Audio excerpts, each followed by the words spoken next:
est une cité carrefour, lieu de brassage des civilisations d'ici et d'ailleurs. Le modèle vivant du Cameroun en devenir, la désormais porte d'entrée du Cameroun et de plusieurs pays voisins. Le futur poumon économique.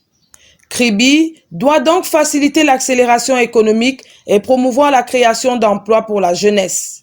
La ville préfigure qu'elle sera dans quelques années la grande métropole africaine, la capitale économique régionale, débordante d'activités et source d'expression de talents et de création de ressources et richesses dans tous les secteurs de la vie.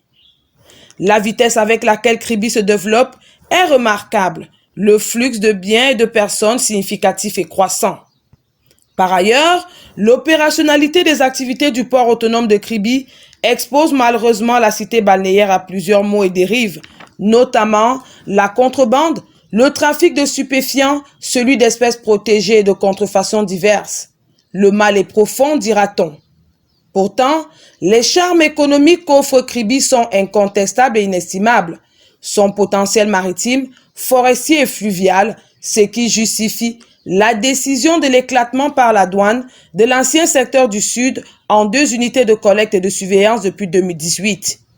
La ville de Kribi, qui est le centre d'impulsion des activités du secteur Sud 2, du fait de la communauté portuaire performante et agissante, est portée vers une régulation harmonieuse des échanges commerciaux internationaux et transfrontaliers. Le secteur des douanes du Sud 2 est l'une des plus jeunes unités douanières en compétences régionales avec à sa tête l'inspecteur principal hors échelle Norbert Bellinga, qui aujourd'hui fait la fierté de l'institution de par son efficacité et sa productivité. Depuis sa mise en service le 2 mars 2018, les recettes douanières collectées par ce secteur de douane s'élèvent à 448 milliards de francs répartis comme suit. En 2018, 16 milliards de francs CFA, 26 milliards de francs en 2019, 74 milliards de francs en 2020, 163 milliards en 2021 et 169 milliards en 2022. Et pour répondre à la question de la contrebande et le commerce illicite, les chiffres illustrent mieux les actions sur le terrain. L'activité contentieuse des unités douanières du Sud 2 pour les 2 derniers exercices budgétaires affiche des performances.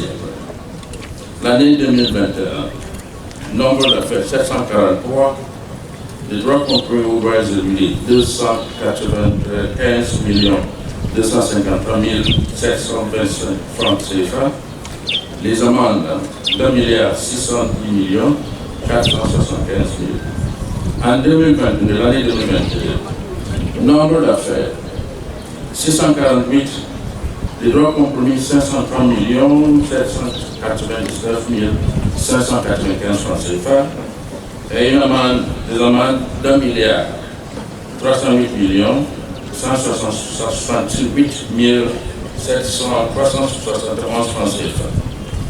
À vous, personnel du secteur des douanes du Sud 2, avec la permission du ministère des Finances, je voudrais personnellement saisir cette occasion pour vous exprimer ma satisfaction et mes encouragements pour ce bilan élogieux qui traduit sans conteste votre détermination à contribuer à la mobilisation des ressources nécessaires au financement du budget de l'État.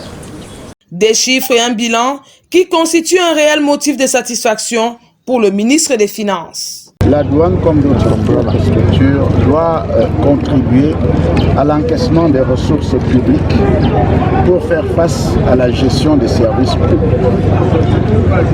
Ce rôle que la douane accomplit déjà très bien, ce rôle devient de plus en plus important dans la conjoncture actuelle, qui est une conjoncture de crise économique que vous connaissez, une crise économique mondiale qui affecte notre pays.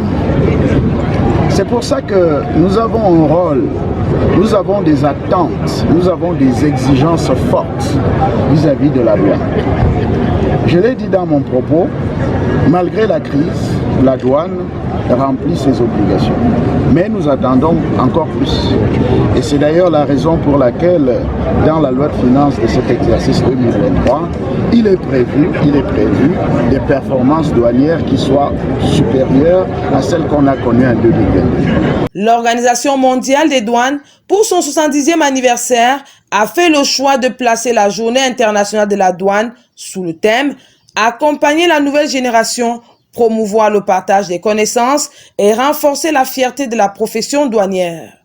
Et sans contestation, bien au contraire avec plaisir, il n'y avait pas meilleur choix que Kribi pour abriter la cérémonie de lancement officiel des activités qui aboutiront à la célébration le 26 janvier de la Journée internationale de la douane.